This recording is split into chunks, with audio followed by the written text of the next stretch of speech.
The commercial real estate market is one of the most segmented, fragmented, and dysfunctional markets in existence.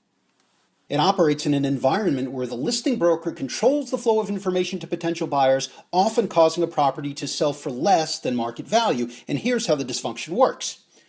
Brokers, all 100,000 of them, are critical players in the market. They control relationships with sellers and buyers. However, in 80 to 90% of commercial real estate transactions, listing brokers don't include the entire brokerage community in their marketing programs. As a result, instead of increasing demand for a property and driving the highest price, these listing brokers force buy-side brokers to overcome numerous roadblocks like confidentiality and buyer registration agreements, or just plain no. Yet the owners of these for-sale properties are told by their brokers, we know all the buyers for your property. They're in our database. This is a bold statement today. With 65% of buyers coming from out of state and first-time buyers flooding the market, no one broker and no one brokerage firm can possibly identify all potential buyers for a property. It takes the entire brokerage community to do that. In the instance where the listing broker does share information, they often refuse to share the commission, leaving absolutely no incentive for buy-side brokers to show the listing to their pool of buyers.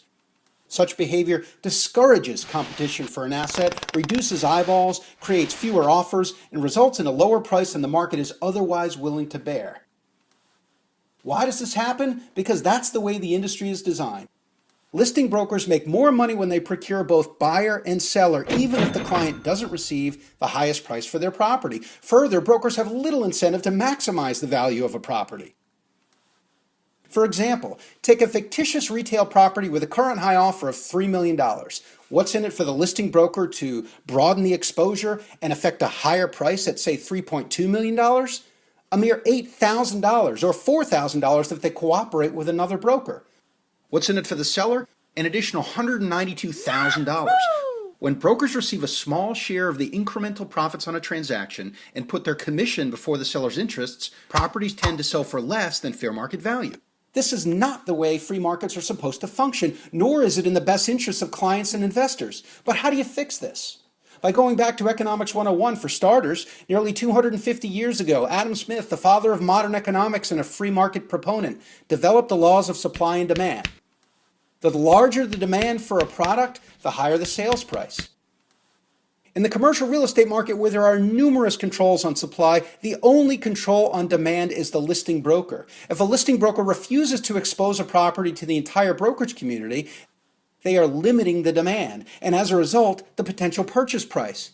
At SVN, we believe that achieving the highest and best price is our client's right. This is why we practice compensated cooperation, where we proactively share fees with outside brokers. Our distribution channel for commercial real estate assets is the entire brokerage community, and that's the key to driving up the value for a property. Why do we do this? We want to transform the commercial real estate industry into a more functional, efficient ecosystem that benefits everyone, including our own advisors who have profited from increased deal flow, shorter transaction times, and repeat business by satisfied clients.